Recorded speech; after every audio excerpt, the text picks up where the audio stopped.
शुभ जी, आप जो कर रहे हैं ना, मुझे नहीं लगता आप सही कर रहे हैं। मुझे ऐसा लगता है आपको एक बार फिर से सोच लेना चाहिए। शिमोना सही कह रही है सर, भावनाओं में बहकर आप ये निर्णय ले रहे हैं। बिल्कुल सर, और हम तो आपके शुभचिंतक हैं, आपको सिर्फ इसके परिणाम से वाकिफ करा रहे हैं। आप जो कर रहे हैं ना, उससे आपकी जान को खतरा हो सकता है। बस प्रणय, मैंने अपना डिसीजन ले लिया है और मेरा डिसीजन किसी भी हालत में बदलने वाला नहीं है। मुझे किसी से डर नहीं। आने दो उसको, फिर देखते हैं। अमन, बोलो कि कोई अच्छी खबर लाए हो। अच्छी खबर ही लाया हूं। आप जो सोच रहे थे वही सही है। ये देखिए।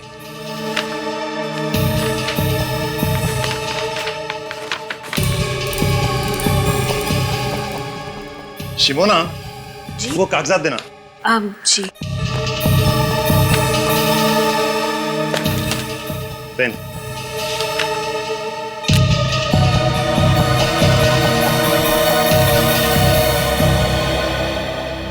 केशवनाथ जी, आपका काम हो गया।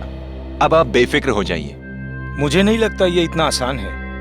ये बात पता लगते ही तूफान आने वाला है। तो फिर आने दो तूफान, हम तैयार हैं।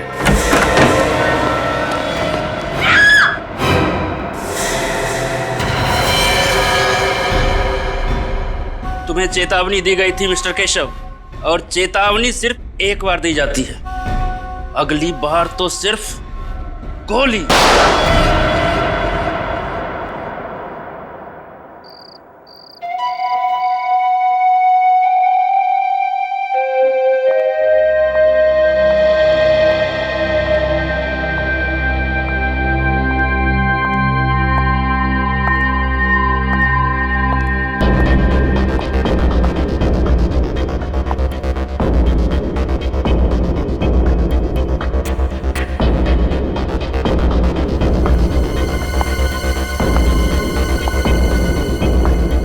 No signs.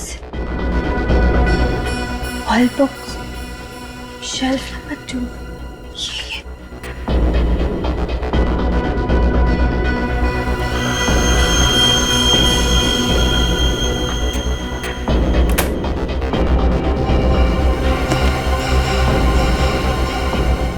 The World Atlas and Encyclopedia. यही बुक है।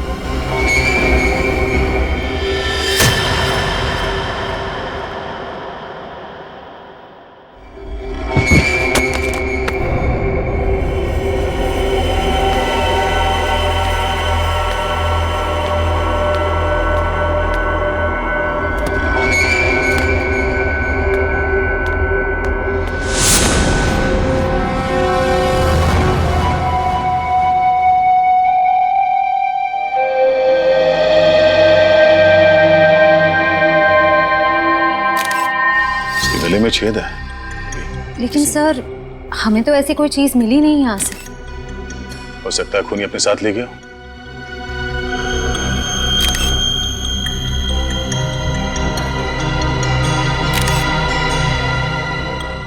सर, कोई मोबाइल, कोई आईडी कार्ड नहीं है। सर, एक मिनट।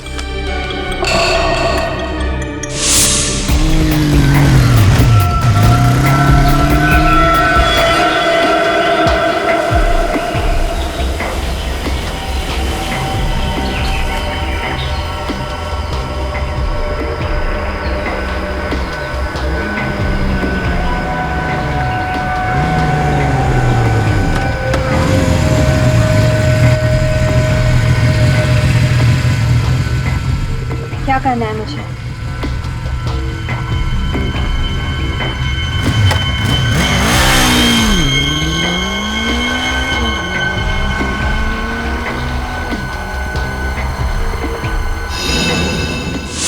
ये चिट्ठी इसकी जेब से मिली है। सेंट्रल लाइब्रेरी, तीसरा माला, शेल्फ नंबर 2। ये लड़की रात के 1:30 बजे वर्ल्ड एटलस बुक लेने के लिए आई थी यहाँ पे। क्यों?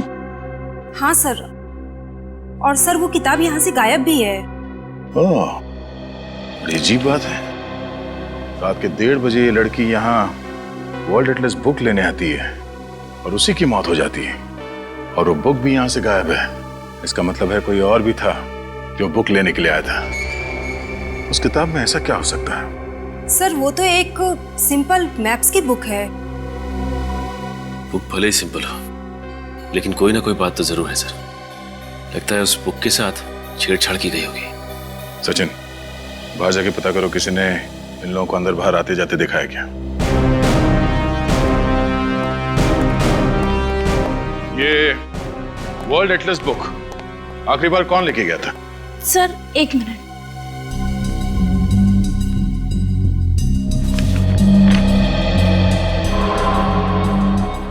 सो मिस्टर अमन। अमन? अमन, बोलो कि कोई अच्छी खबर लाए हो। ये अमन यहाँ का मेंबर होगा ना? जी सर। जरा उसका एड्रेस देना।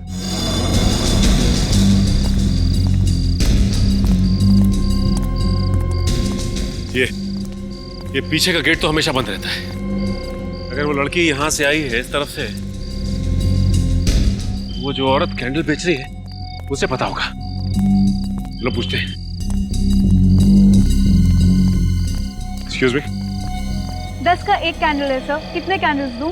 देखिए, हम लोग कैंडल लेने नहीं आए, आपसे कुछ पूछना था। आप यहाँ पर कब से हैं? जी मैं शाम से लेके सुबह तक यहाँ बैठती हूँ, कैंडल बेचती हूँ। यहाँ पास में चर्च है, यहाँ देर रात तक लोग कैंडल जलाने आते हैं। क्यों, क्या हुआ मैम? देखिए, ये सामने जो लाइब्रेरी है ना, वहाँ पे एक खून हो गया। मुझे लगा ही था उस लाइब्रेरी में कुछ तो गड़बड़ हुआ है। अच्छा, आपको ऐसा क्यों लगा कि लाइब्रेरी में कुछ गड़बड़ है? सर वो कुछ देर पहले। राजू, गाड़ी निकाल जल्दी। मैडम 10 रुपए का 1 कैंडल है, प्लीज ले लीजिए मैम। शिमोना, जी? वो कागजात देना। जी मुझे नहीं चाहिए मैम। कहा ना नहीं चाहिए। Ma'am please. Driver city market जल्दी। क्या 2 बजे रात को वो सिटी मार्केट जाना चाहती थी? आपने ठीक से सुना था? जी हाँ, मैंने बराबर सुना था। आपने उसका चेहरा तो देखा होगा ना? जी हाँ, मुझे याद है। मिस्टर अमन का यही घर है? जी हाँ। और ये?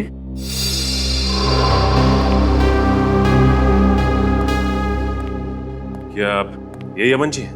हाँ सब, इन्हें मैंने हाल में कहीं देखा है।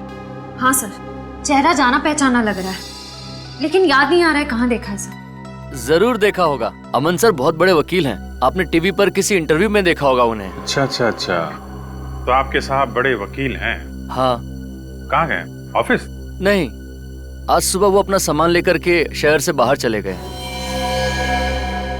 इस अमन जी ने आखिरी बार लाइब्रेरी से वर्ल्ड एटलस की किताब ली और लाइब्रेरी में वापस कर दी। इसके बाद से गायब है। अमन जी का कमरा कहाँ है?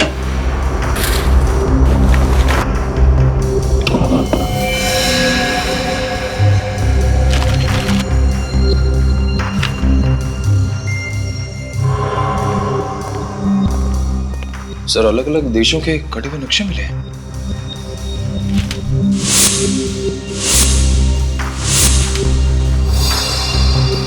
सर ये सारे कटे हुए नक्शे तो सर वो तो एक सिंपल मैप्स की बुक है। वर्ल्ड एटलस बुक है। अमन जी ने इसे कैंची से इस तरह से काटा क्यों होगा? उस वर्ल्ड एटलस बुक को हथियार बनाने के लिए।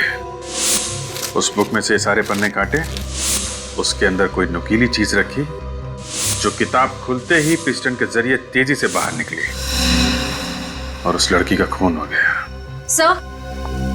सर अमन का फोन बंद आ रहा है। वो तो होना ही था।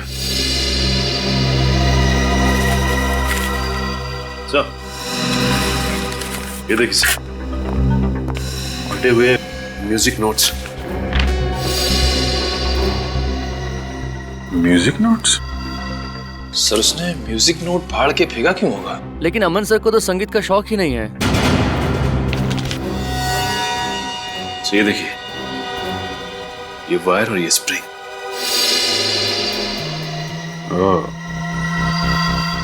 मिस्टर अमन का लाइब्रेरी से वर्ल्ड एटलस बुक का लाना, उसके पन्नों के साथ छेड़छाड़ करना और वापस बुक लाइब्रेरी में रख देना, उसके बाद एक लड़की का लाइब्रेरी में से उसी बुक को लेना और उस बुक से उसका खून हो जाना और मिस्टर अमन का गायब हो जाना, ये कोई इत्तेफाक नहीं है, साजिश है, साजिश, सोची समझी साजिश। रात के 1:30 बजे एक अनजान औरत सेंट्रल लाइब्रेरी में घुसती है और वहां से एक ऐसी किताब उठाती है जिसके अंदर हथियार छुपा के रखा गया था और शायद कोई संदेशा भी। और उसी हथियार से उस अनजान औरत का खून हो जाता है। फिर कोई वो किताब चुरा लेता है, वो भी एक अनजान औरत। सर, मुझे ऐसा लगता है कि दोनों औरतों को वर्ल्ड एटलस की जरूरत हुई और बुक एक ही थी, इसलिए दोनों में झगड़ा हो गया। दूसरी वाली औरत ने पहली वाली को मार दिया और बुक ले ली। सर, रात के 1:30 बजे एटलस को लेकर दोनों औरतों के बीच में झगड़ा हुआ और एक ने दूसरे को मार दिया, केस खत्म, है ना? वाह। सर, अजीब बात यह है कि लाइब्रेरी से किताब चुराने के बाद वो औरत अपने ड्राइवर से कहती है कि वो उसे सिटी मार्केट लेकर जाए। सर, इतनी रात में सिटी मार्केट में ना तो कोई दुकान खुली होगी, ना ही कोई कॉफी शॉप। वही तो रजत, वही तो समझ में नहीं आ रहा है कि क्यों। सर, ऐसा भी तो हो सकता है कि वो औरत सिटी मार्केट के आसपास ही कहीं रहती हो। नहीं सूरज, अगर ऐसा होता तो वो अपने ड्राइवर से कहती कि हम घर ले चलो। सिटी मार्केट ही क्यों? सिटी मार्केट ही क्यों? उस औरत के बारे में क्या पता चला जिसका लाइब्रेरी में खून हुआ? सर, अभी तक तो कुछ पता नहीं चला है। सर, उसके लापता होने की भी किसी ने कंप्लेंट दर्ज नहीं करवाई है। हम लोग क्रिमिनल रिकॉर्ड चेक कर रहे हैं। सर, ये स्केच बन गया। सर, यही वो अनजान औरत है जो बुक लेकर भागी थी। सर, इस औरत को मैंने किसी न्यूज में देखा था। सर, न्यूज में?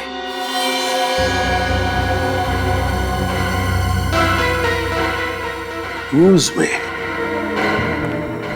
अब याद आ गया, अब याद आ गया। उद्योगपति केशवनाथ जी के फार्म हाउस में जो आग लगी थी उसकी खबरें सारे अखबारों में छपी थी। उसी में मैंने इन दोनों का फोटो देखा है। सर, ये हादसा तो 2 हफ्ते पहले ही हुआ था। पूर्वी सर, ये अखबार में जिस औरत का फोटो है उसकी शक्ल और ये स्केच वाली औरत की शक्ल कितनी मिलती जुलती है। सर, लेकिन ये तो शिमोना है। मैम, आपने पक्का इसी औरत को देखा था? जी सर, पक्का मैंने इसी को देखा था। सर, अगर शिमोना जिंदा है तो अमन ने पुलिस में झूठी रिपोर्ट क्यों लिखवाई? सर, और शिमोना ने लाइब्रेरी में उस लड़की की हत्या क्यों की? कोई ना कोई राज जरूर था केशवनाथ जी के फार्म हाउस में जो उस आग में जलकर खाक हो गया। इस सारे चक्कर के पीछे ये अमन ही है, अमन। हाँ सर, इसलिए मिस्टर अमन ने शिमोना जी के लिए वो म्यूजिक नोट्स में वो संदेशा छोड़ा होगा, क्योंकि दोनों खुले में तो आमने सामने आ नहीं सकते थे। अमन और शिमोना, क्या क्या कनेक्शन हो सकता है इन दोनों के बीच में? तो फिर ये शिमोना इतनी रात गए सिटी मार्केट किस लिए गई थी?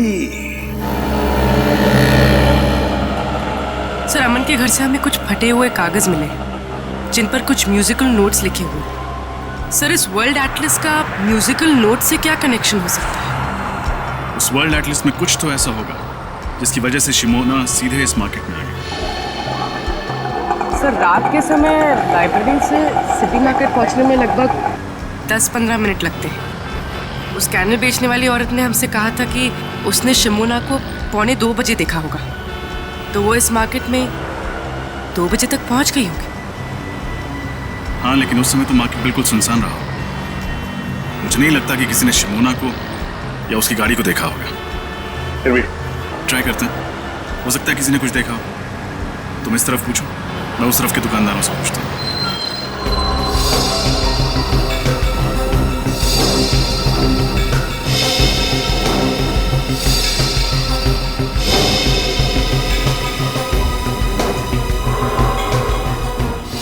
सर, आखिर आप क्या ढूंढ रहे हैं?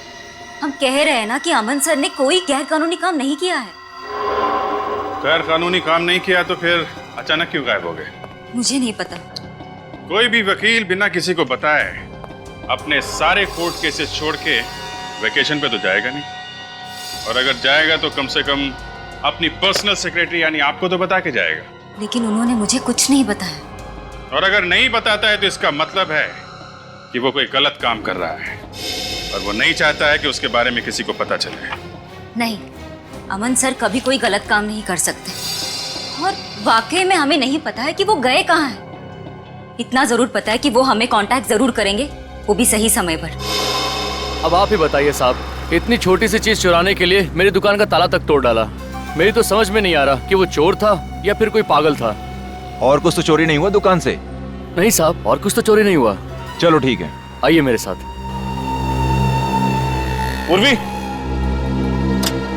एक्सक्यूज मी, हम लोग सीआईडी से।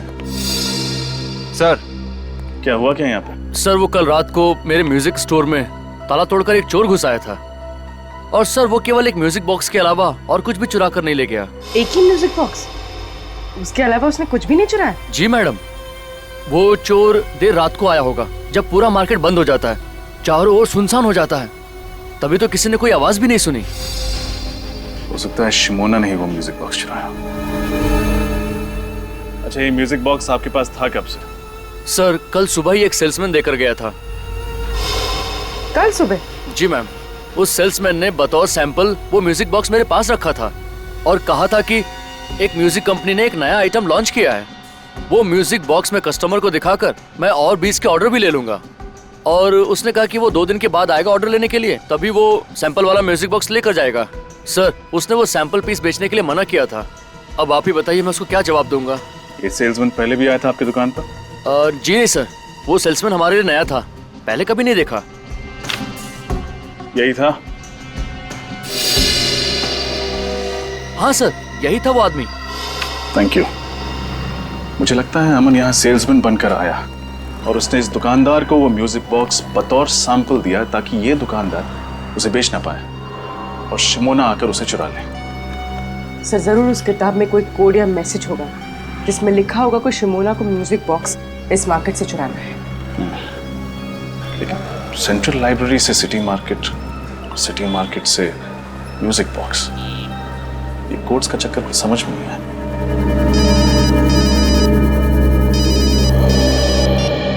हाँ सचिन, क्या? ठीक है। क्या हुआ सर? कल रात इस शहर के 2 और म्यूजिक स्टोर से ऐसे ही म्यूजिक बॉक्सेस चुराए गए।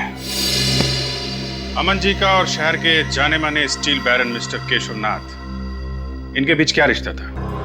सब मिस्टर केशवनाथ अमन सर के क्लाइंट थे और वो अक्सर हमारे ऑफिस में आया करते थे।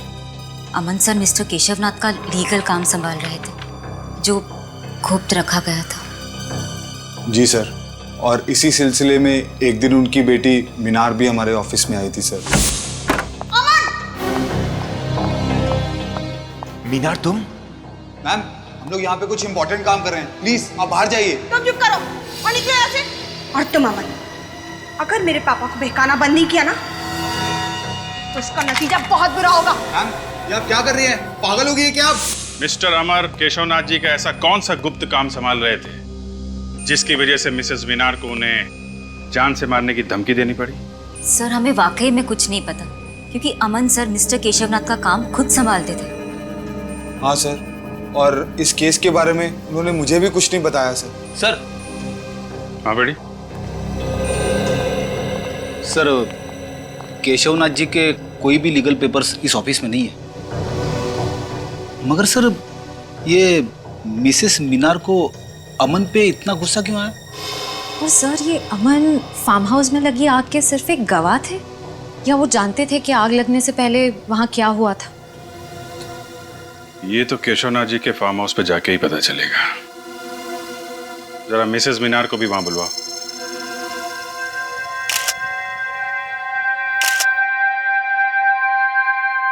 आप लोग इस पूछताछ से हमें कब बख्शेंगे? 2 हफ्ते पहले हुए इस हादसे को आप लोग भूल क्यों नहीं जाते? माना कि फार्म हाउस में आग लगी थी, but it was just an accident. Relax Minar, relax. CID वाले आपके पापा का फार्म हाउस का तलाशी लेना चाहते हो तो लेने दो, उन्हें उनका काम करने दो। थैंक यू मिस्टर भास्कर, कम से कम आप हमारे काम को समझते हैं। देखिए मिसेस मीनार, हम सिर्फ अपनी ड्यूटी कर रहे हैं। इस फार्म हाउस में जो आग लगी और जिसमें आपके पिताजी और उनके 2 एसोसिएट जल के मर गए, आपको यह मालूम होगा कि उसकी रिपोर्ट मिस्टर अमन ने लिखवाई थी।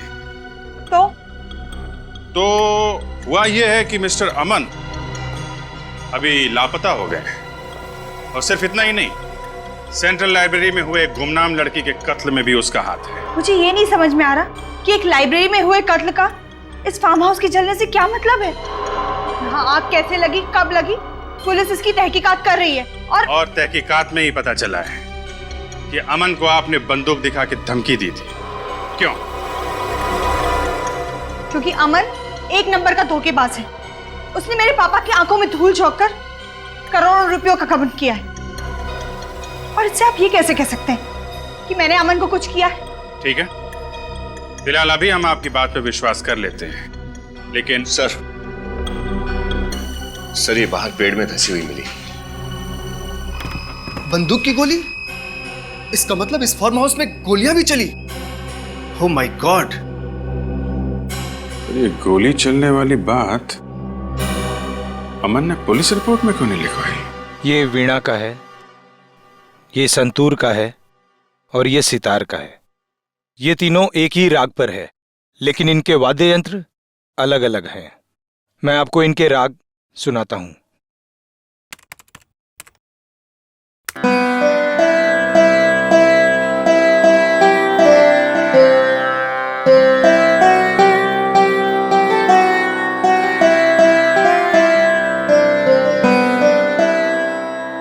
ये वीणा था। अब आप संतूर सुनिए।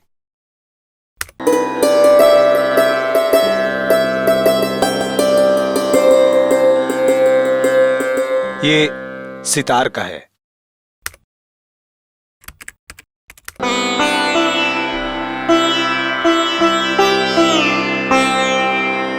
कहीं इन नोट्स में कुछ छुपा हुआ संदेश तो नहीं है, कोई हिडन मैसेज? नहीं नहीं, ये तो शुद्ध संगीत है। अब आपके वक्त और आपकी मदद के लिए शुक्रिया। नमस्कार। ये अमन तो एक वकील है ना, तो भला एक वकील शिमोना को शास्त्रीय संगीत के जरिए अपना मैसेज क्यों भेजेगा? सर, और शिमोना ने वही म्यूजिक बॉक्सेस चुराए हैं जिसपे ये एक ही राग 3 अलग अलग म्यूजिकल इंस्ट्रूमेंट्स पे बजाए गए हैं। सर, हो सकता है कि इन 3 अलग अलग इंस्ट्रूमेंट से बजाया गया राग किसी व्यक्ति या किसी जगह के बारे में इशारा कर रहा हो। अब बस ये पता करना है कि संगीत के सुर किस जगह या फिर किस इंसान से जुड़े हुए हैं। मिसेस मीनार, अब तो आपको यकीन हो गया होगा कि फार्म हाउस में आग लगना कोई हादसा नहीं था। यहाँ पे गोलियां चली थी, गोलियां। सर। हाँ बेटी। सर, पुलिस की फॉरेंसिक रिपोर्ट के मुताबिक उस वक्त यहाँ पे जो थे वो सब आग में जल के राख हो गए थे, और उनकी बाकी बची जो हड्डियां हैं वो अभी भी उन्हीं के लैब में है। तो एक काम करो, उन हड्डियों को अपने फॉरेंसिक लैब में भिजवा दो, डॉक्टर साळुंखे के पास। Yes sir. What nonsense! मुझे अपने पापा का अंतिम संस्कार करना है। देखिए मैडम, पहले हमें ये पता लगाना है कि एग्जैक्टली यहाँ पे हुआ क्या था।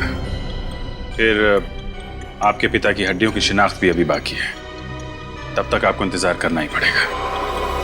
सर ये देखिए क्या मिला, साइड से थोड़ा जला हुआ।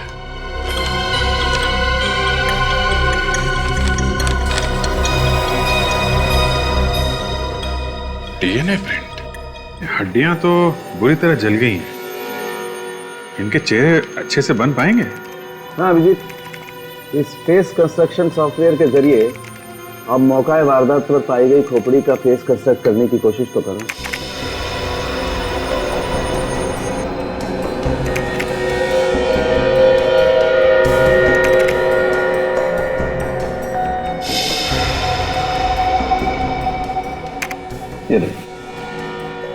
इसमें कोई भी केशवनाथ जी या शिमोना जैसा नहीं दिखता, लेकिन ये तो प्रणय है। यानी कि प्रणय वाकई में उस रात जल के मर गया था? नहीं प्रणय, प्रणय की मौत गोली लगने की वजह से हुई। और ये दोनों कौन है? मेरे जरा इन लोगों को बुला के ला। आइए।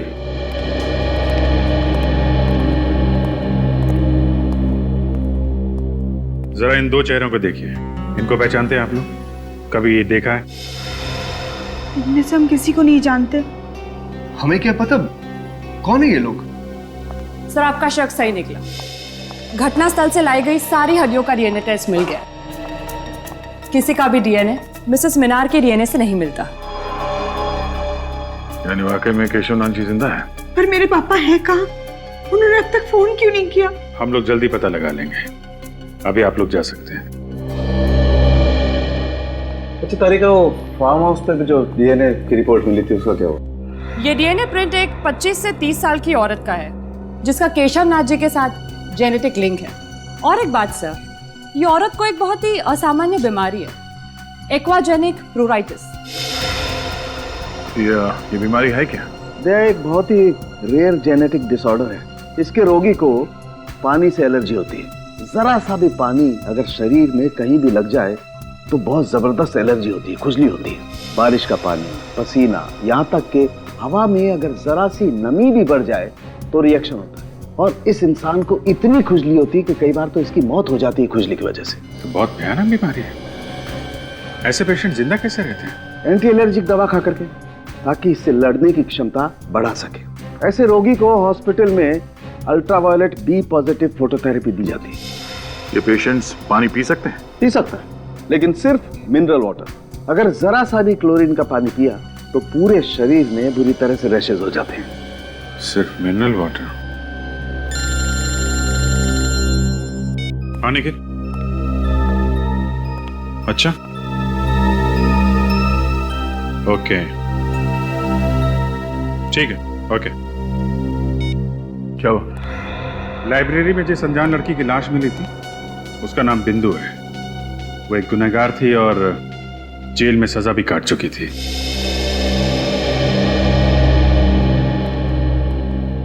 सीआईडी मुंबई टीम से आपसे सुबह फोन पे बात हुई थी। यस सर, बैठिए ना। जी नहीं, इट्स ओके। आपको बिंदु के बारे में जानकारी चाहिए ना? जी हाँ, क्या बता सकते हैं आप बिंदु के बारे में? ये तो आपको किमी ही बता सकती है। किमी? कौन किमी? किमी और बिंदु दोनों एक ही सेल में थी और दोनों एक ही दिन रिहा हो गए।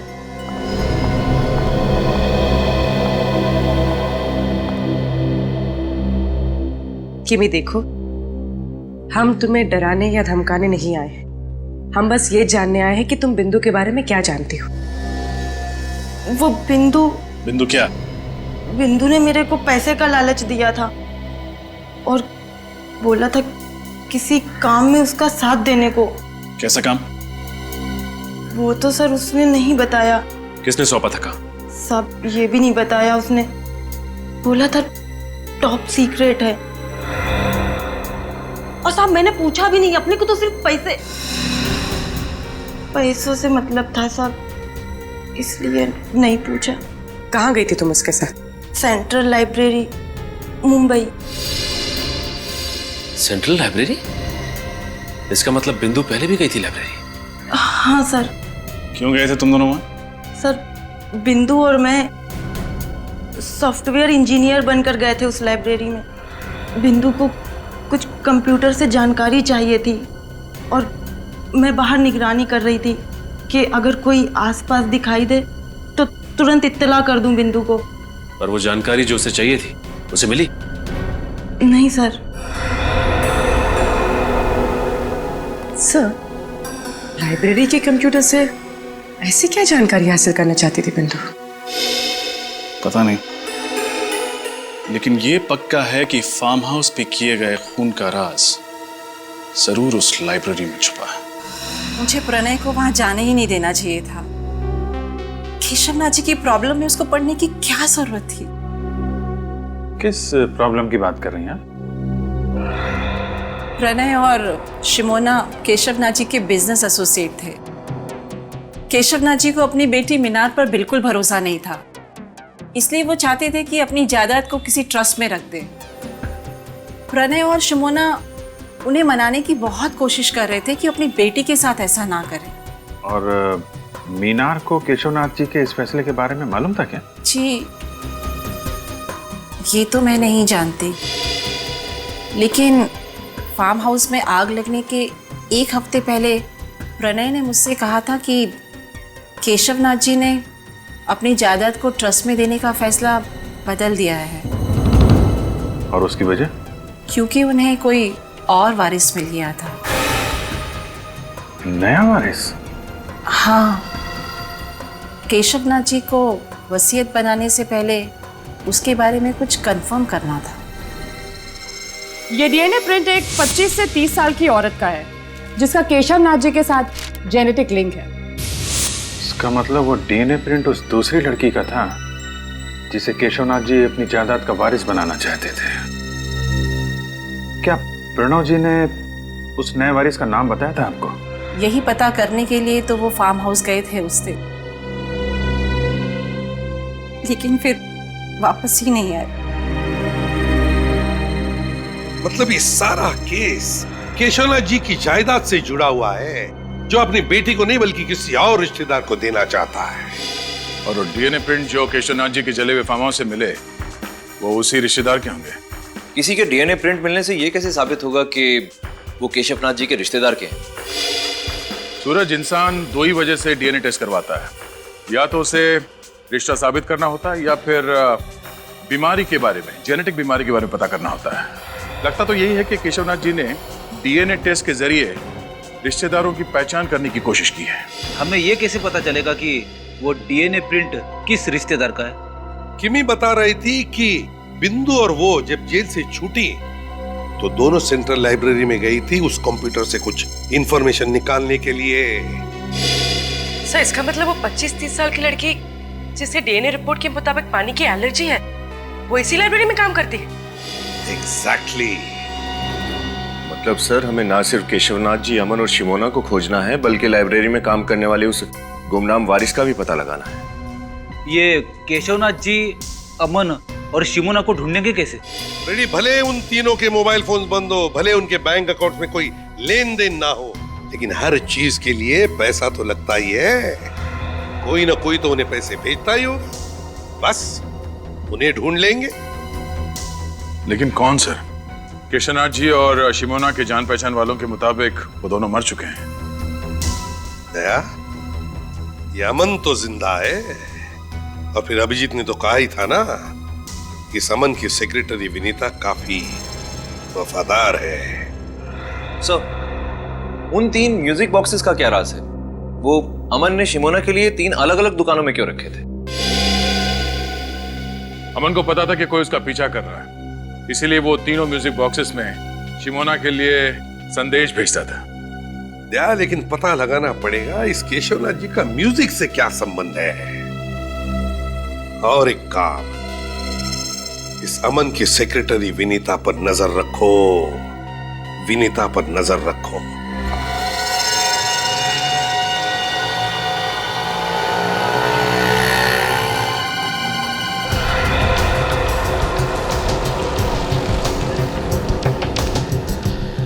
दोस्त इस समय तक बाहर आ जाती है, आज कहाँ रहेगी?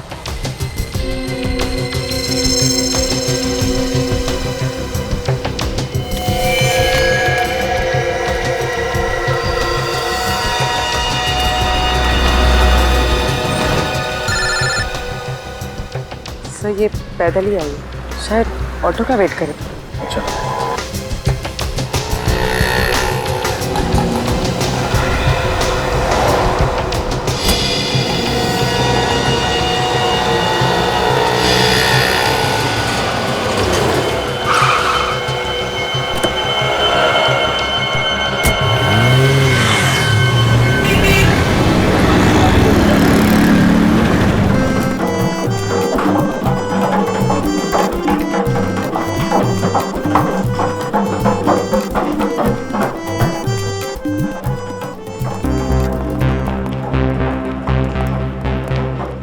जरा देखो अलंकार जी कहाँ हैं?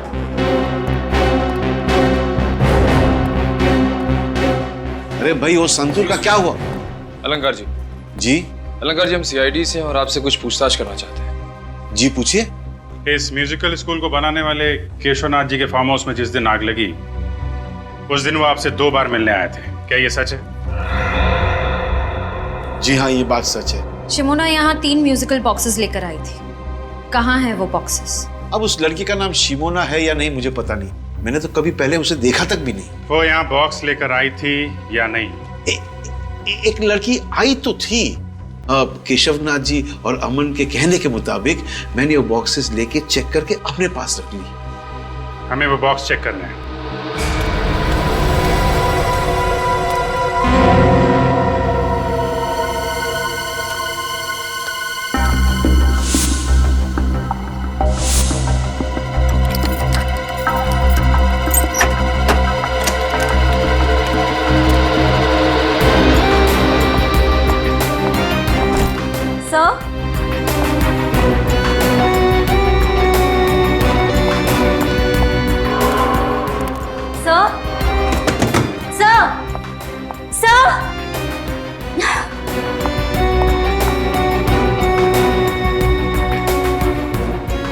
चले गए सब के सब?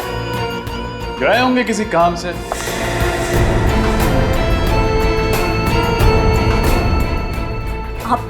आप लोग यहाँ?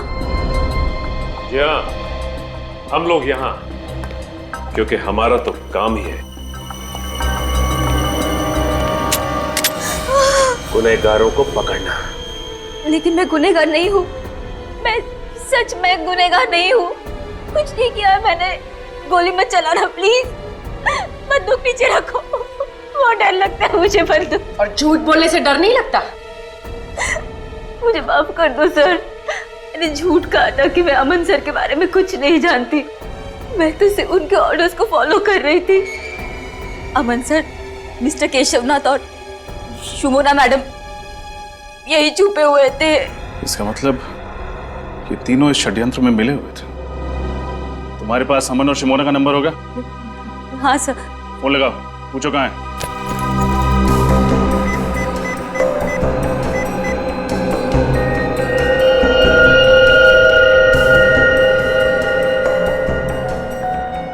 अमन सर का फोन स्विच ऑफ है। शिमोना का नंबर ट्राई करो।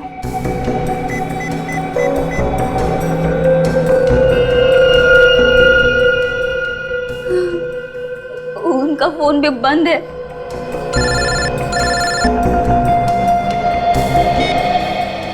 Yes sir. क्या? तो इस वजह से अमन, शिमोना और केशवनाथ को यहां से गायब किया गया है? सर हम लोग आ रहे हैं। क्यों सर? कुछ नहीं सचिन, केस खत्म करने का टाइम आ गया। नैना, उनको भी बुलाकर ले आओ। दोनों नई ट्रेनीज हैं, उनको अच्छा लगेगा।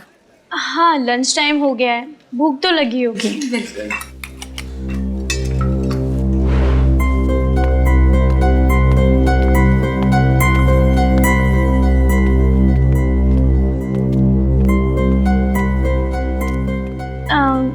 Excuse me. हाय, मेरा नाम नैना है। चलो साथ में लंच करते हैं। दीप्ति,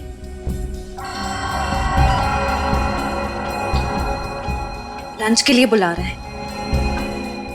ठीक है पूजा। ठीक है, हम आते हैं। ओके।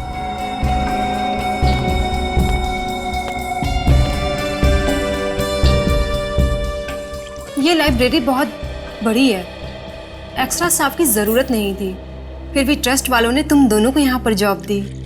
अच्छी बात है। लेकिन हम लोग तो यहाँ बस कुछ ही दिनों के लिए हैं ट्रेनिंग पर। वैसे लाइब्रेरी में इतने ही स्टाफ मेंबर्स हैं या और कोई भी है? नहीं तो हम ही सब हैं, काम मैनेज हो जाता है। अब थैंक्स। मैं बाहर का पानी नहीं पीती, मैं अपना पानी खुद कैरी करके चलती हूँ। क्यों? आपका पानी हमारे पानी से अलग है क्या? हाँ, ये पानी घर से लेके आती है, इसे बाहर के पानी से एलर्जी है। पानी से एलर्जी? कहीं आप मजाक तो नहीं कर रही? वो मजाक नहीं कर रहे, सच्ची बोल रही है। एक्चुअली क्या है, मैं अगर क्लोरीन का बाहर का पानी पीऊं तो उससे मेरी मौत भी हो सकती है। इसके रोगी को पानी से एलर्जी होती है और इस इंसान को इतनी खुजली होती है कि कई बार तो इसकी मौत हो जाती है खुजली की वजह से। ये पेशेंट्स पानी पी सकते हैं? पी सकता है, लेकिन सिर्फ मिनरल वाटर। अगर जरा सा भी क्लोरीन का पानी पिया तो पूरे शरीर में बुरी तरह से रैशेज हो जाते हैं। क्या? I am so sorry. No no, it's okay.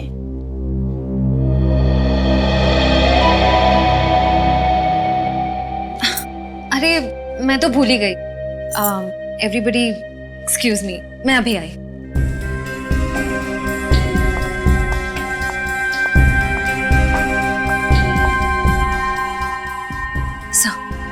Sir, नैना वही लड़की है जिसे केशवनाथ जी अपना वारिस बनाना चाहते थे। क्या वसीयत उसके हाथ लग गई? नो, फिर तो वो नैना पर हमला करने की जरूर कोशिश करेगा। डोंट वरी सर, हम नैना पर नजर रखेंगे। Yes sir. नैना बैठो। तुमने अभी तक वो लिस्ट नहीं बनाई। रजिस्टर में नए बुक्स के स्टॉक की एंट्री करनी थी, वो कब करोगी? सर वो मुझे कुछ नहीं सुनना है। आप सब घर जा सकते हो, लेकिन नैना तुम अपना काम खत्म करके ही घर जाओगे। Okay sir.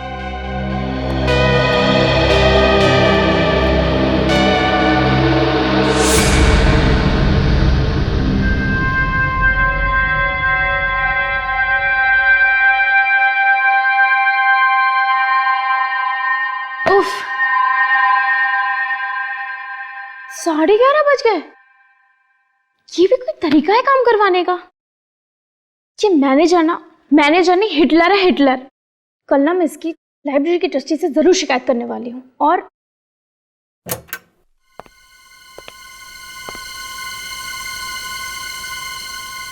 कौन है? सिक्योरिटी, सिक्योरिटी, कौन है?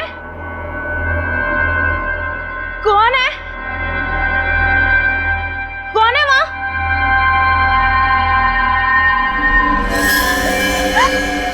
कौन हो तुम?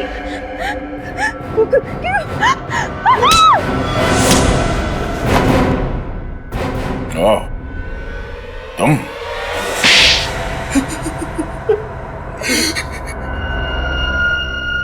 मैंने रात दिन इसलिए मेहनत नहीं की थी कि मेरे ससुर जी अपनी सारी जायदाद अपने किसी दूर के रिश्तेदार को खैरात में दे दे। मुझे शर्म आती है तुम्हें अपना दामाद कहते हुए। और आप अपनी सगी बेटी को छोड़कर किसी दूर के रिश्तेदार को अपनी सारी जायदाद कर देते हो। वो क्या अच्छा था? शुरू से बता हुआ क्या? हाँ, मैंने वो दो गुंडे केशवनाथ जी को फार्म हाउस पर मारने के लिए भेजे थे, मगर वो दोनों उस आग में जलकर राख हो गए। फिर मुझे पता चला अमन मुझसे कुछ छुपा रहा है, इसलिए मैंने उस पर नजर रखना शुरू कर दिया। फिर मुझे पता चला कि केशवनाथ जी और शिमोना उस आग में नहीं जले थे, दोनों बच गए थे। और सब उस व्हील को मुझसे छुपा रहे थे। और अमन को पता चल गया था तुम्हारे इरादों के बारे में, इसलिए उसने खुफिया तरीके से शिमोना को वो वसीयत कहाँ है ये बता दिया। हाँ। और इसी चक्कर में वो बिंदु मारी गई, जिसे तुमने यहाँ सिर्फ इसलिए भेजा था कि वो ये पता लगाए कि वो रिश्तेदार है कौन जो यहाँ काम करती है ना? हाँ। केशवनाथ जी के फार्म हाउस में आग किसने लगाई?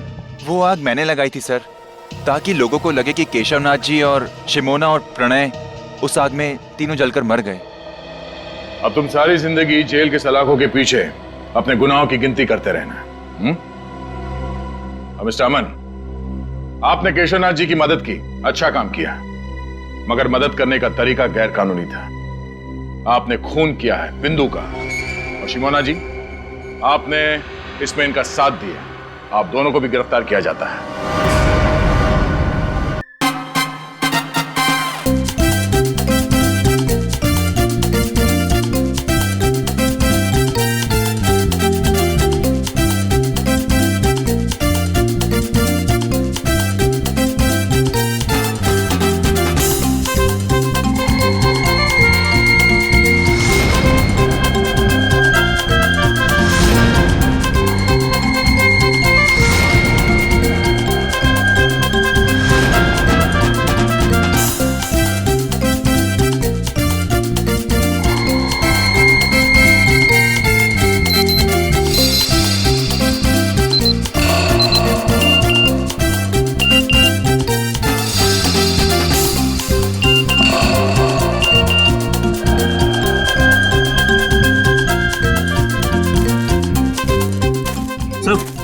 कोल्ड ड्रिंक्स खत्म हुए हैं।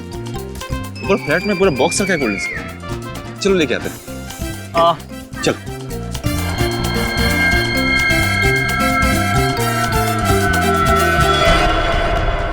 जल्दी आओ।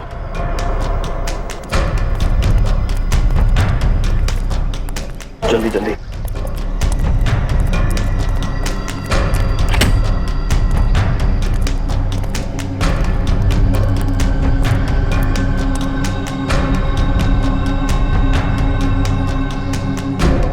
सबके पास है ना, और तू दोनों का है ना तेरे पास?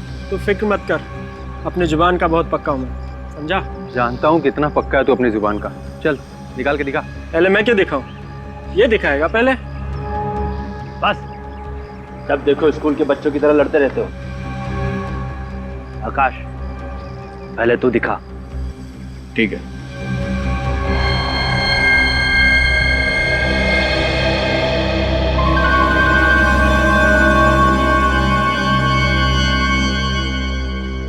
इस पाउच में बंद है हम सब लोगों की किस्मत का टिकट। तुम्हारे सुनहरे भविष्य के टिकट इस पाउच में नहीं, बल्कि इसमें है। आकाश ये क्या कर रहा है तू? तुम लोगों का जन्मदिन तो अलग अलग दिन होता है, लेकिन अगर तुम लोगों ने मेरे हवाले माल नहीं किया ना, तो तुम लोगों की मरने की तारीख एक ही होगी। समझ गए? मुझे तो पहले से ही पता था, तुझ जैसे कीड़े पे कभी भरोसा नहीं करते। माल चाहिए ना तुझे, ये है माल, समझा? मुझे भी पहले से मालूम था कि बिना ड्रामा किए ये काम हो नहीं सकता, इसलिए एक खिलौना मैं भी लेके आया हूं। ये देख।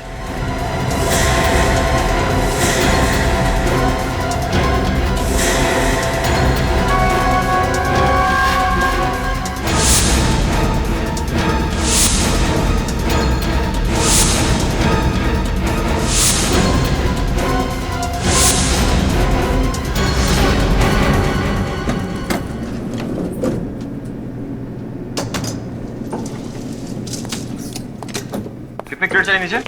2 क्रेट में होगा। 2? Yes sir. आ जाओ। सुनो, यस सर। सीढ़ी से जाना, नहीं तो सब नाराज होंगे। Yes sir. एक मैं लेके जाऊँ, दूसरी लेके। हाँ चल ठीक है।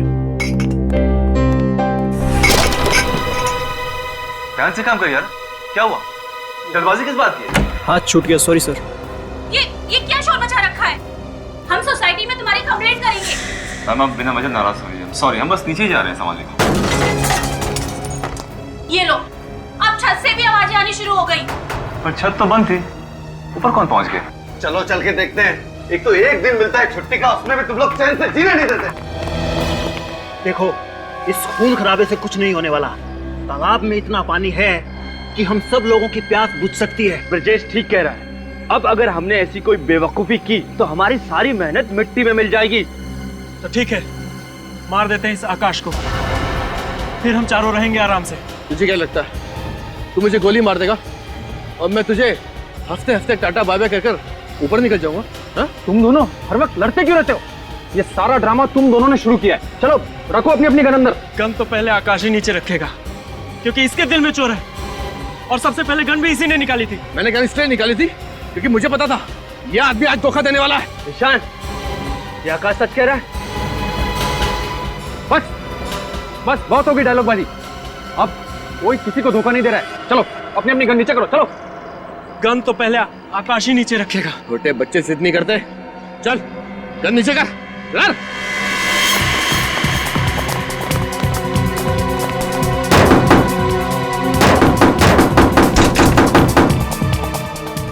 चलो ठीक है, सब लोग एक साथ गन नीचे करते हैं। ठीक है। ओके आओ।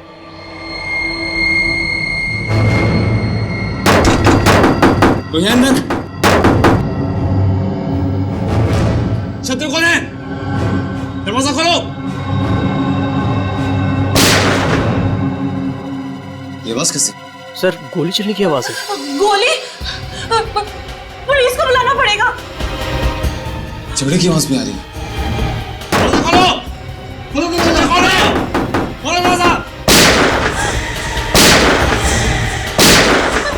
लगता है यहाँ पे बहुत बड़ी गड़बड़ हुई है। दरवाजा तोड़ दे। तोड़ दे सर।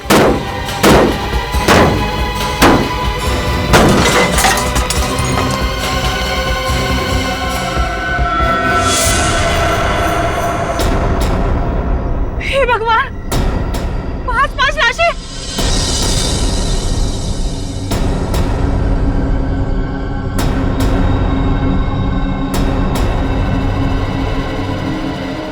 सुमन, सुमन, सुमन, भाभी जी, सुमन, सुमन, तुम ठीक हो ना सुमन?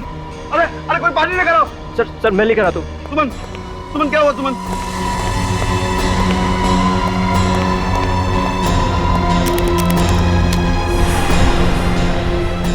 सुमन, सुमन, सुमन, सुमन, जाओ जाके देखो इनमें से अगर किसी की सांसें चल रही है तो एम्बुलेंस को बुलाते हैं। मैं देखता हूँ सर। जाओ जल्दी। सुमन, सुमन, सुमन तुम घबराओ मत, मैं तुम्हारे साथ हूँ सुमन। सुमन, सुमन, सुमन।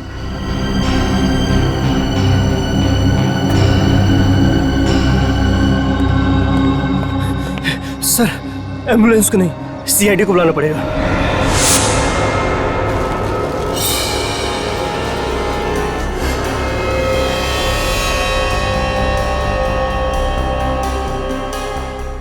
सर, सर, हाँ, एक लाश देख के मेरे पसीने छूट जाते हैं। यहाँ तो 5-5 है सर। पीसीपी चित्रौले को पता चला ना कि तू इतना दब्बू सीआईडी ऑफिसर है, तो देख तेरी क्या हालत करेंगे।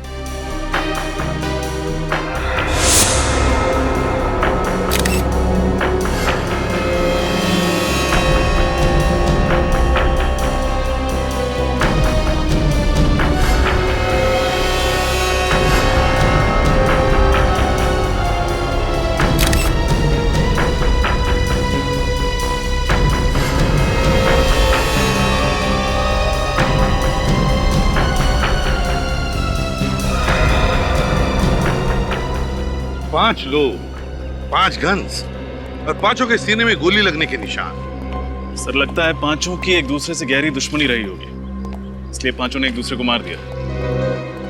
सर इन 5 के आई कार्ड से इनके नाम पता चल गए। अच्छा, क्या नाम है इनके? सर वो है आकाश, ये ब्रिजेश, चंदन, दीपेन और ईशान। आकाश, ब्रिजेश, चंदन, दीपेन और ईशान। रजत, इनके कपड़ों से तो लगता है कि ये पार्टी में ही आए थे। जिसने भी ये पार्टी रखी है ना, वही बताएगा हमें इन 5 के बारे में। देखते हैं।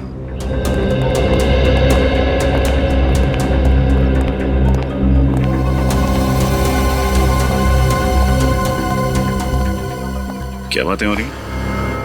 कुछ नहीं सर, मैं पंकज को बता रहा था कि इन्वेस्टिगेशन कैसे करना चाहिए। बातों में टाइम वेस्ट मत करो, देखो कोई और सबूत मिलता है क्या। Okay sir. ओके।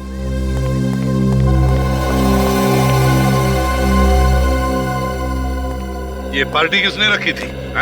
मैंने सर। सर मेरा नाम अनुज है, पार्टी मैंने ऑर्गेनाइज कराई थी। अच्छा, पार्टी तुमने रखी है तो फिर तुम इन लोगों को भी जानते होंगे? नहीं सर, मैं इनमें से किसी को नहीं जानता सर। ये कैसे हो सकता है? ये लोग पार्टी में ही आए थे ना? हाँ सर। तो फिर पता कैसे नहीं? सर दरअसल इस पार्टी में कोई भी आ सकता था सर, ये टिकट खरीद के।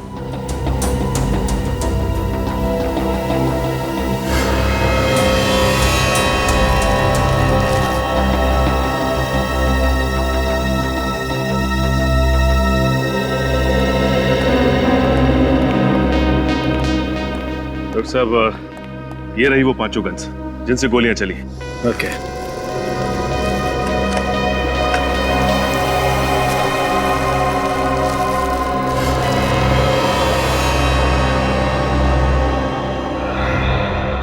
सचिन जरा बॉडी खोलता।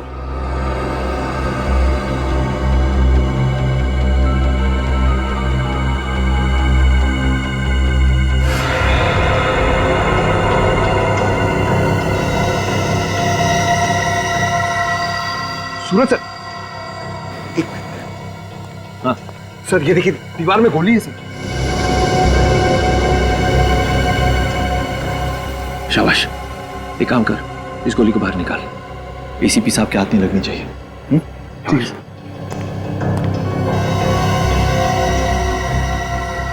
ठीक है। कुछ मिला? सर दीवार में गोली है सर। गुड, जल्दी सीख रहे हो। Thank you sir. रुको, एविडेंस है वो। सालुंके साहब, जरा पंकज की मदद करेंगे गोली निकालने में? एक मिनट।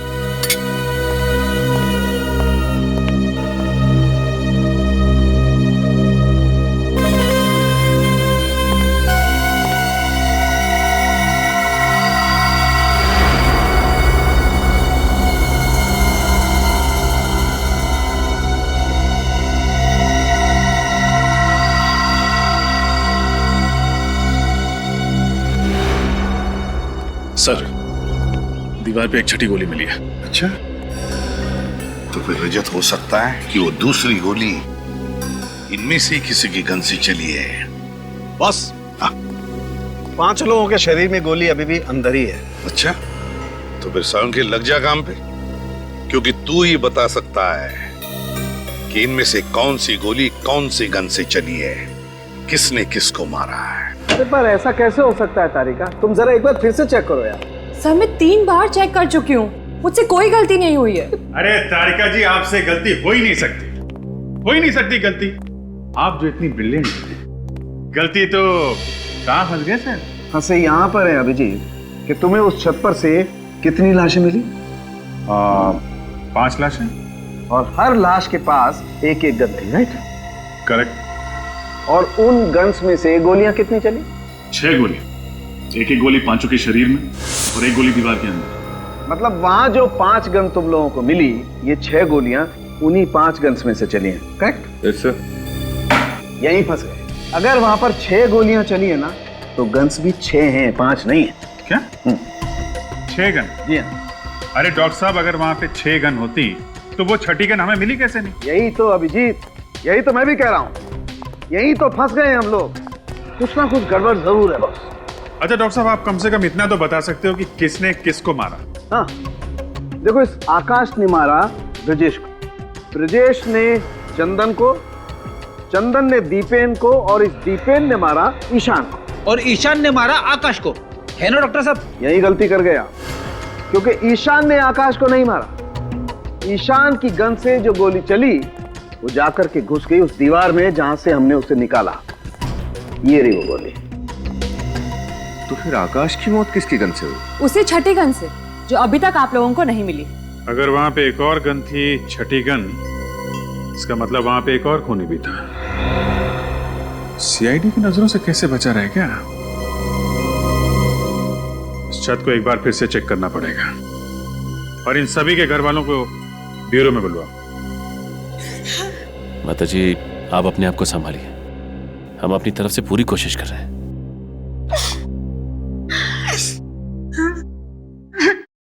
रो क्यों रहा है? सर, मैं किसी को रोते हुए देखता हूँ ना सर, तो मेरी आंखों से भी गंगा जमुना बहने लग जाती है सर। ये आंसू बचा के रख बेटे।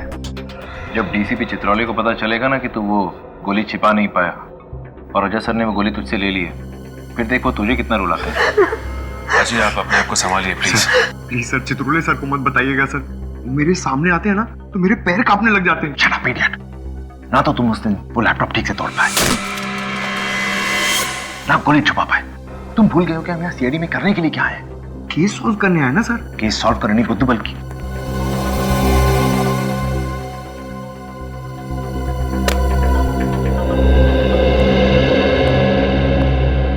सर, ये आकाश की वाइफ पूना, चंदन की माताजी, दीपेन की वाइफ मानसी, ये ब्रजेश के पिताजी हैं जगदीप, और ईशान के भाई गौरव।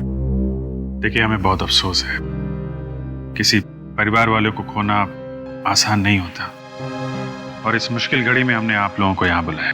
पर खून हुए हैं तो पूछताछ करनी जरूरी है। मुझे तो यकीन ही नहीं हो रहा साहब कि मेरा बेटा चंदन इस दुनिया में नहीं रहा। ऐसा लग रहा है सर जैसे मैं कोई बुरा सपना देख रही हूँ।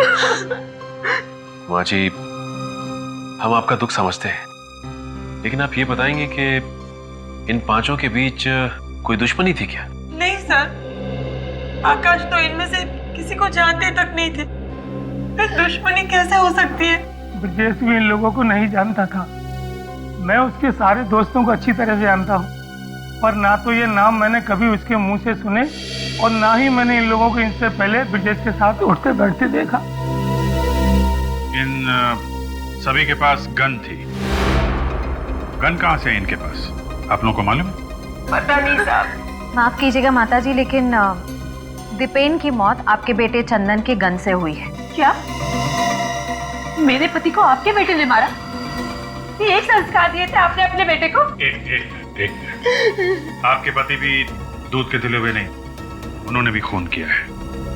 उनकी गोली से ईशान की मौत हुई है। क्या? ईशान को दीपेन ने मारा है? देखिए, ये मामला सीधा साधा नहीं है, काफी टेढ़ा है। हमें इसकी तह तक पहुंचना पड़ेगा। सचिन, श्रेया, इन पांचों से जरा अच्छी तरीके से पूछताछ करो, एक एक डिटेल्स निकालो, मगर सख्ती मत करना, प्यार से। कहिए पूनम जी।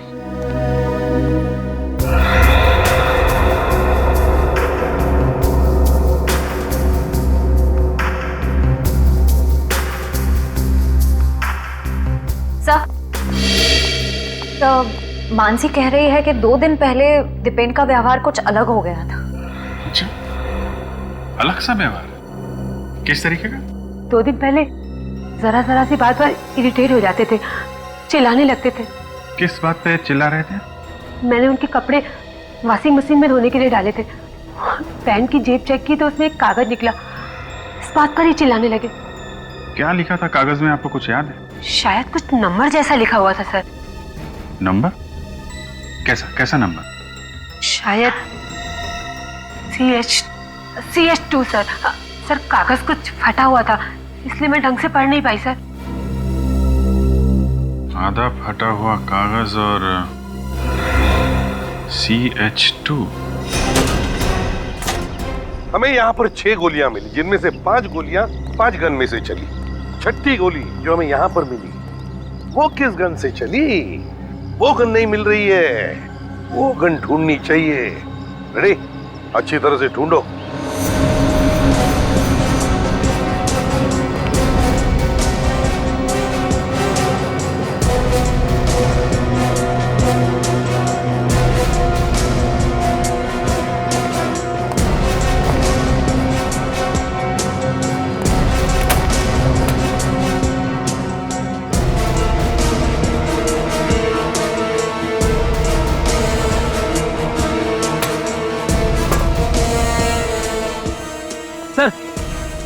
पूरी छत ढूंढ मारी, गन कहीं पे भी नहीं है।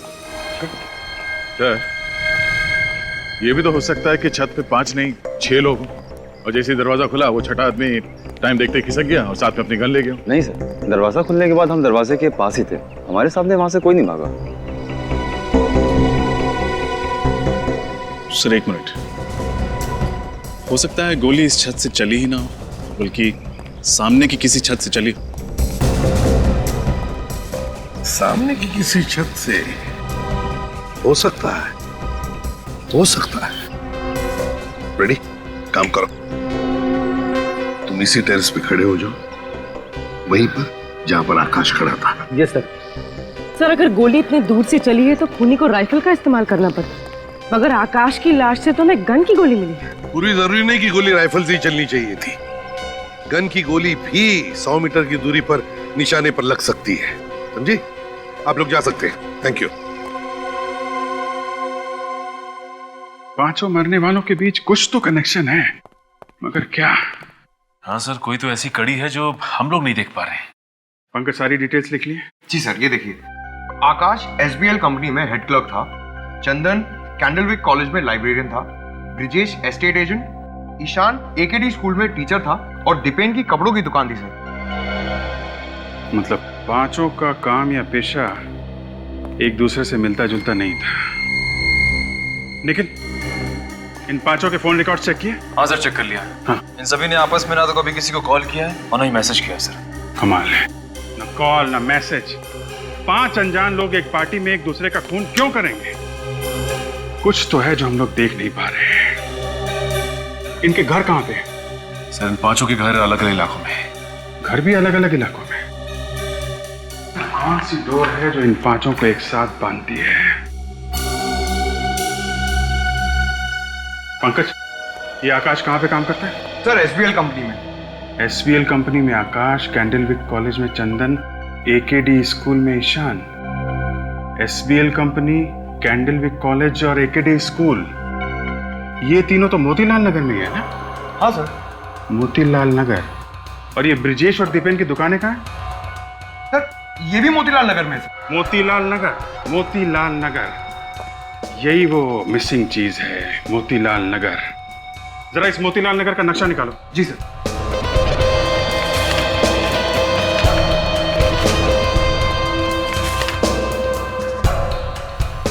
एकेडी school, SPL company, Candlewick college, और यहीं पे है उन दोनों की दुकानें। मतलब इन सब के बीच 1-1.5 किलोमीटर की दूरी होगी। सर एक बहुत ही चौंका देने वाली बात पता चली है। क्या बात? सर ये पांचों लोग 6 महीने पहले तक कहीं और काम करते थे, लेकिन अचानक सबने अपनी अपनी नौकरी छोड़कर नए काम ढूंढ लिए। सिर्फ नए काम नहीं ढूंढे श्रेया, मोतीलाल नगर में नए काम ढूंढे। मोतीलाल नगर छान मारो, पता लगाओ पिछले 6 महीने में वहां पे कोई बड़ा हादसा या कोई बड़ा जुर्म हुआ था क्या। अगर आकाश पर किसी ने गोली चला के मारा है तो दया मुझे लगता है गोली यहाँ इस टेरेस से ही चली होगी, क्योंकि आकाश वहां पे खड़ा था जहां पे फ्रेडी है। आकाश उस तरफ खड़ा था तो गोली यहीं से चली होगी सर, इस छत पे से। फ्रेडी, रेडी हो? Yes sir. Okay, 1 2 3 fire. हाँ सर, यहाँ से आसानी से आकाश पे गोली चलाई जा सकती है। हाँ पूर्वी, गोली लगने के बाद आकाश ठीक उसी जगह पे गिरेगा जहां पे हमें उसकी लाश मिली थी। मतलब आकाश का खूनी जानता था कि वो पांचों उस छत पर आने वाले हैं, इसलिए यहीं छुपकर उनका इंतजार कर रहा था। एग्जैक्टली रजत, एग्जैक्टली। बस इस बिल्डिंग में रहने वाले लोगों से और वॉचमैन से पूछताछ करते हैं, पता तो चले इस टेरेस पे कोई आया था क्या। डॉक्टर साहब आपने कहा 6 गन्स हैं, हमने मान लिया। आपने कहा 6 आदमी हैं, हमने वो भी मान लिया। लेकिन जब हम कह रहे हैं कि आकाश को जो गोली लगी वो सामने वाली छत से चली थी, तो वो भी तो मानिए। नहीं मान सकता, क्योंकि आकाश में और उस गन में जिससे आकाश को गोली लगी है सिर्फ और सिर्फ 3 फीट का फासला है। इतने नजदीक से? जी हाँ। मतलब खूनी छत पे ही था और वो छठी गन भी। सर जिस इलाके में 5 लोग काम करते थे, मोतीलाल नगर, उस इलाके में पिछले महीने एक रॉबरी हुई थी। कैसी रॉबरी? Bank robbery sir. उस इलाके के उमंग सेवा बैंक में 13 नवंबर को एक रॉबरी हुई थी जिसमें 23 करोड़ रुपए और काफी सारा सोना चोरी हो गया था। अच्छा, ये 5 मोतीलाल नगर में काम कर रहे थे अक्टूबर से, और ठीक 1 महीने बाद वहां पे 23 करोड़ रुपए की लूटपाट। सर इस लूटपाट का कहीं इन 5 के खून से कोई कनेक्शन तो नहीं है? कनेक्शन है फ्रेडी, कनेक्शन है। मुझे लगता है ये सारे खून पैसों के लिए किए गए।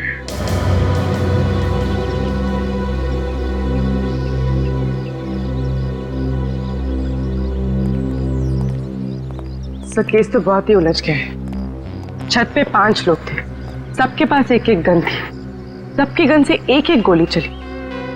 पर सर आकाश को जिस गन से गोली मारी गई है वो हमें मिली ही नहीं। ये तो आकाश को जिस गन से गोली मारी गई है वो नहीं मिल रही है।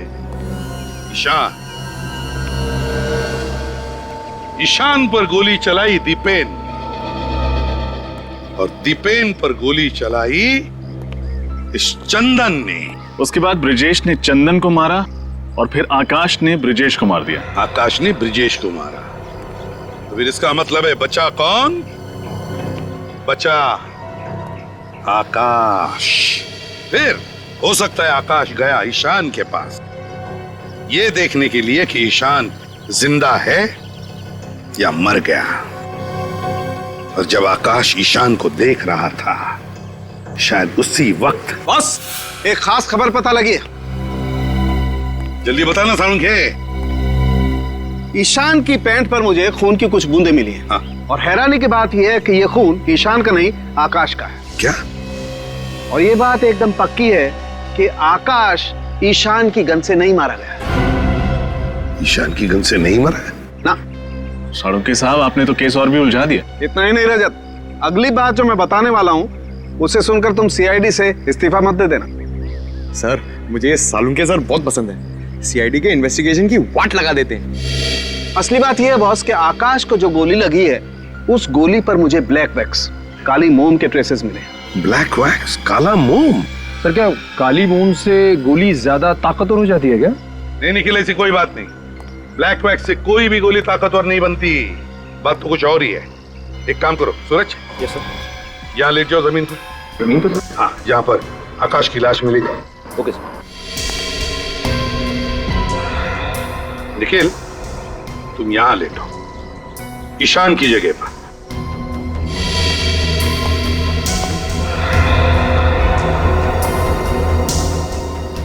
सारुण के, ईशान की पैंट पर कहां पर खून की बूंदें मिली?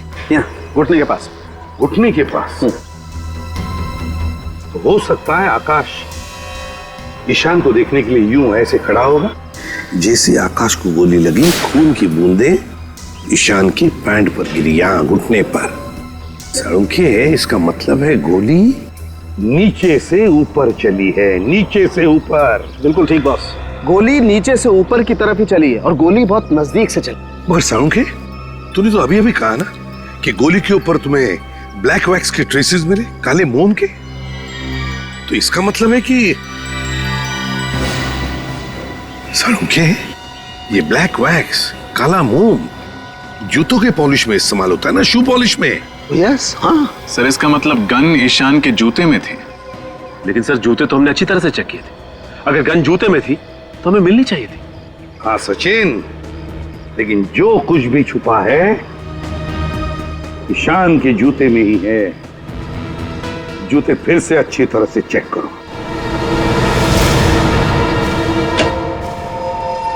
जी डॉक्टर साहब, क्या पता चला? क्या बात है, आइए आइए।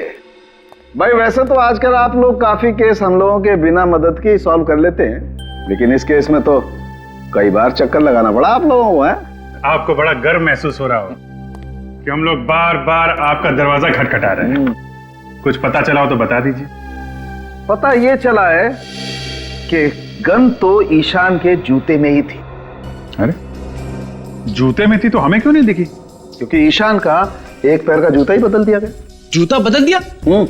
मगर सर दोनों पैर के जूते दिखने में तो एक जैसे। सिर्फ दिखने में फ्रेडी, सिर्फ दिखने में।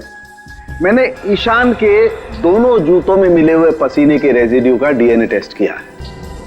ईशान के दाएं पैर के जूते में मुझे 2 अलग अलग डीएनए मिले, जिसमें से एक डीएनए ईशान का और दूसरा शायद उस खूनी का जिसने जूते बदल दिए। बिल्कुल। इसका मतलब हमारे वहां पहुंचने से पहले ही खूनी ने ईशान का जूता बदल दिया। और ये खूनी जरूर उन्हीं लोगों में से एक होगा जो खून होने के तुरंत बाद छत पे आए थे। इस तरह के जूते किसने पहने थे? कुछ याद है तुम्हें? दीपक सर, उस वेटर दीपक ने बिल्कुल ऐसे ही जूते पहन रखे थे। दीपक? अब इस दीपक के बुझने का टाइम आ गया है। सर उस वेटर दीपक के घर से आ रहे हैं, लेकिन सर वहां पे दीपक नहीं, कोई घनश्याम नाम का आदमी रहता है सर। और सर दीपक ने जो पता लिखवाया था वो गलत है। बहुत लंबी प्लानिंग की है इस दीपक ने। पहले उन चारों को दूसरे के हाथों मरवा दिया और फिर आकाश को ईशान के जूतों के जरिए। मगर सर इस दीपक की ऐसी क्या दुश्मनी हो सकती है इन 5 के साथ जो उसे इतनी गहरी प्लानिंग करनी पड़ी?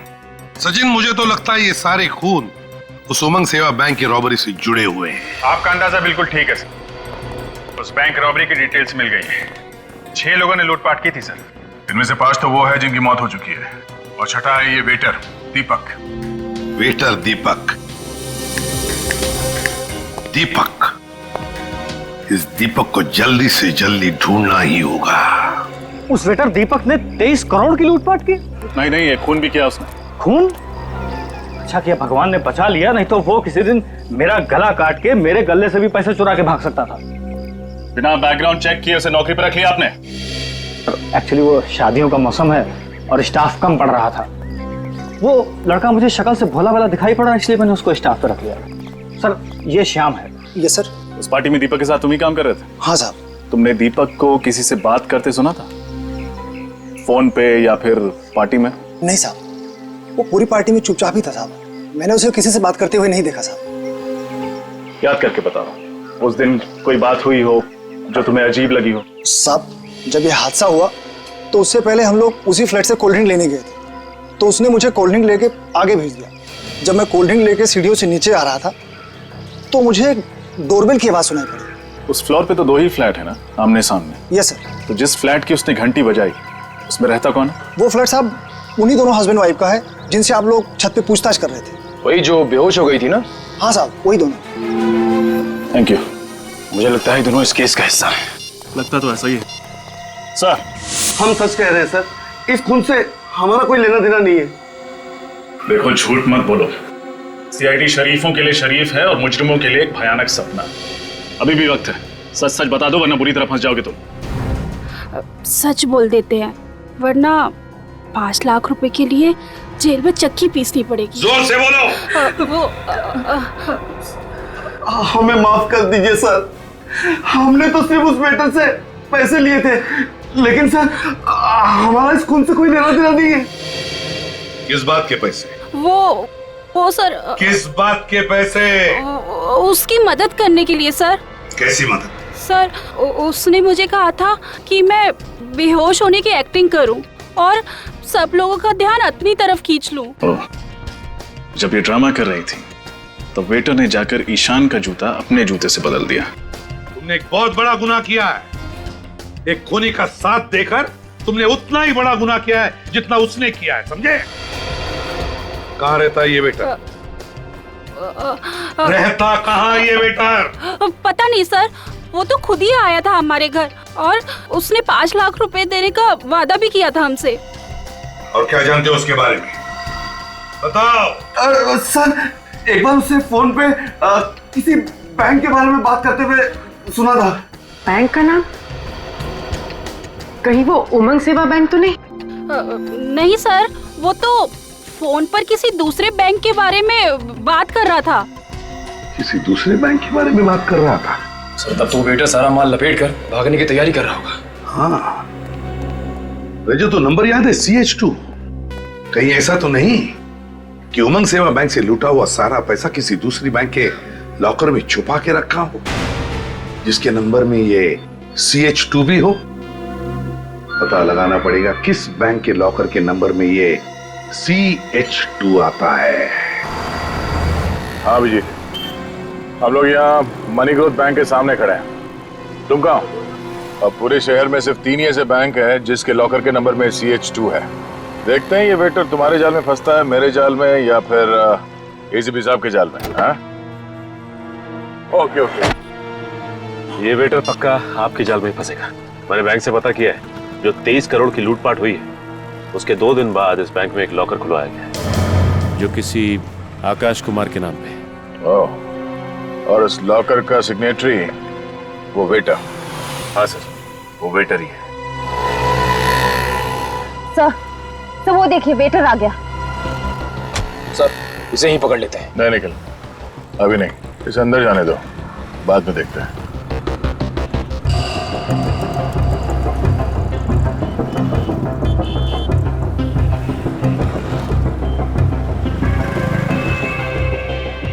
सर, ये वेटर ने इतने छोटे से बैग में 23 करोड़ रुपए रख लिए। श्रेया, इसने पूरे पैसे नहीं निकाले होंगे, थोड़े थोड़े करके ये बैंक से निकालता होगा। चलो इससे इसके हालचाल पूछते हैं।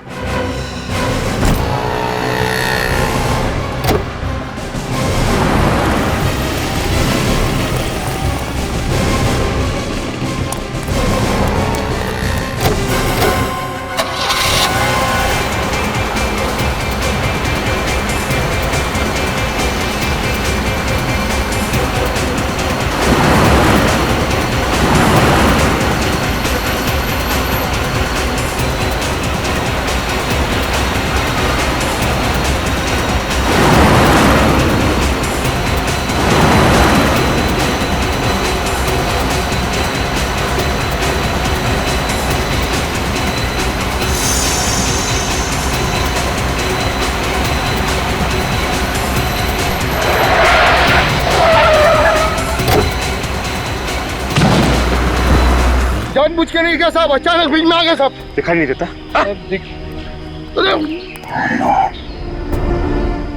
ये तो मर गया, मगर एक बात साफ हो, सबके पीछे सिर्फ यही नहीं, मास्टरमाइंड कोई और है। मास्टरमाइंड वो है जिसने इसे गाड़ी से नीचे फेंका। लेकिन सर, वो 5 लोग तो पहले ही मर चुके हैं, अब ये भी मर गया। सर, अब उस मास्टरमाइंड का राज तो इन सबकी मौत के साथ ही दफन हो गया। नहीं श्रेया, अगर ये ब्रेसलेट उसी का है जिसका मैं सोच रहा हूं, तो ये मास्टरमाइंड हमसे बच नहीं सकता।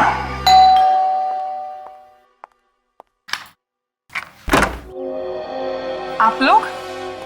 जी, हम लोग बस यहीं से गुजर रहे थे, सोचा आपके हालचाल पूछ लो। अब कैसी कट रही है जिंदगी आपकी?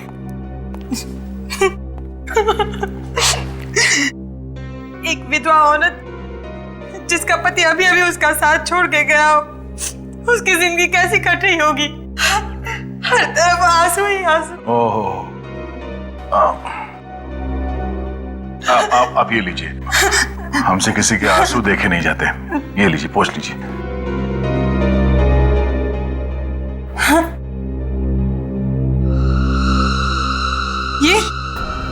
ये ब्रेसलेट क्या हुआ? जाना पहचाना लग रहा है ना? मालूम है किसका है? नहीं, मुझे नहीं पता। दीपक के हाथ में से। दीपक के। कौन दीपक? अरे दीपक, वही वेटर दीपक। हाँ, बस गाड़ी में से गिरते वक्त उसने इनका हाथ पकड़ लिया था खुद को बचाने के लिए, है ना? बेचारा खुद को तो बचा नहीं पाया, लेकिन इनका ये ब्रेसलेट उसके हाथ में आ गया। अरे, आपके हाथ में ये खरोच कैसे? आप सब लोग मुझे फंसाना चाहते हो ना? हाँ?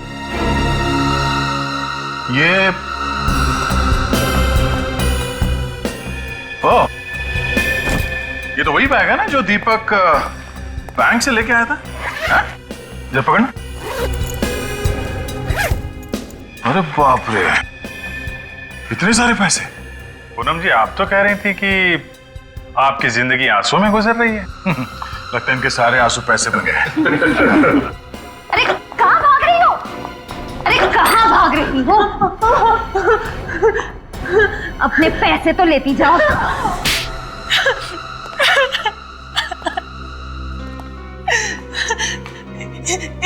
इस जुर्म की शुरुआत मैंने नहीं की। मैं फंस गई थी इसमें। तो फिर कैसे हुई शुरुआत? करीबन 1.5 महीने पहले एक रात अचानक से मेरी नींद उड़ गई। देखा तो कमरे में आकाश नहीं थे। नीचे आकर देखा तो आकाश और उसके 5 दोस्त बैंक लूटने का जश्न मना रहे थे। उन सबने बैंक तो लूट लिया था, पर सबको शक की बीमारी थी। कोई भी किसी पर भरोसा नहीं करता था। आखिर करोड़ों का सवाल था और इसीलिए उन सबने एक प्लान बनाया ताकि कोई भी किसी को धोखा ना दे सके। सारा पैसा उन लोगों ने कोई दूसरे ही बैंक में डाल दिया। बैंक का नाम सिर्फ चंदन जानता था, बैंक का एड्रेस सिर्फ ईशान को पता था। दीपेन उस बैंक का सिग्नेटरी था। आकाश के पास बैंक लॉकर की चाबी थी और लॉकर नंबर को 2 हिस्सों में फाड़ दिया गया था, जिसका एक हिस्सा ब्रिजेश के पास और एक दीपेन के पास। ओह, तो उस दिन पार्टी में वो सब इसलिए इकट्ठा हुए थे ताकि बैंक लॉकर से पैसा निकाला जा सके। हाँ, मगर उन सबको पता नहीं था कि दीपक और आकाश उन सबको धोखा देने वाले थे।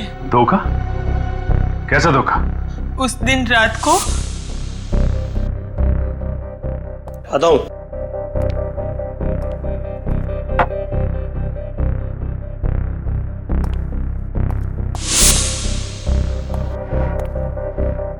देख, ये चारों मंदबुद्धि के हैं क्या? और इस फिल्म में इनका रोल बस यहीं तक था, समझा ना? अब हम इन्हें इस फिल्म से हटा देते हैं और जितना भी माल है आधा आधा कर लेते हैं, समझा?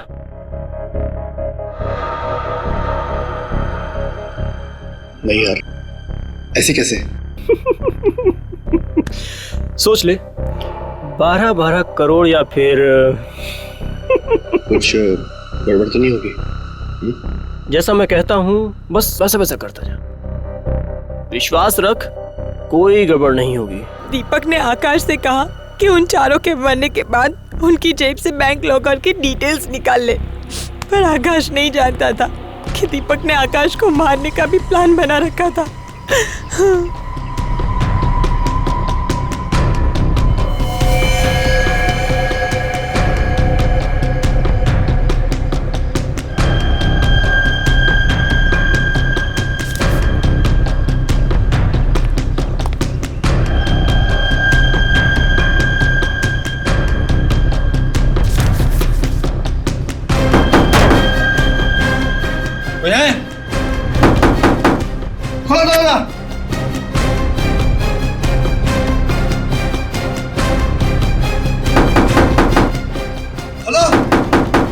पास एक रिमोट था जिसके जरिए ईशान के जूते से गोली चलती और आकाश मर जाता।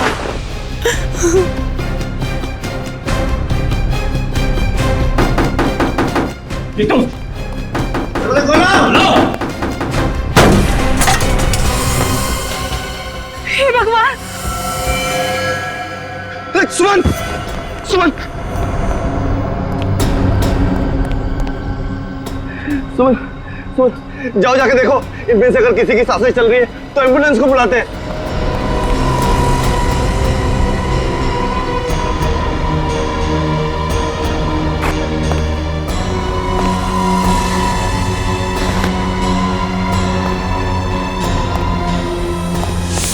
तुम्हें मालूम था कि दीपक तुम्हारे पति को मारने का प्लान बना रहा है, फिर भी तुमने उसे बचाने की कोशिश नहीं की। तुम उसकी पत्नी थी ना? पत्नी? सर, इसने बचाना तो दूर, उल्टे दीपक को ब्लैकमेल करना भी शुरू कर दिया। क्यों बचाती मैं उसे? हाँ, मैं कुछ उससे प्यार व्यार नहीं करती थी और मेरे पास इतनी सारी दौलत आने वाली थी, क्या जरूरत थी मुझे उसकी? मेरा भविष्य बनने वाला था। तो क्या हुआ? बन गया भविष्य? खूनियों का भविष्य जेल में संवरता है पूनम जी, फांसी के फंदे के इंतजार में। इस तरह के और भी एपिसोड देखने के लिए हमारे चैनल को सब्सक्राइब करें और बेल आइकन दबाना ना भूलें।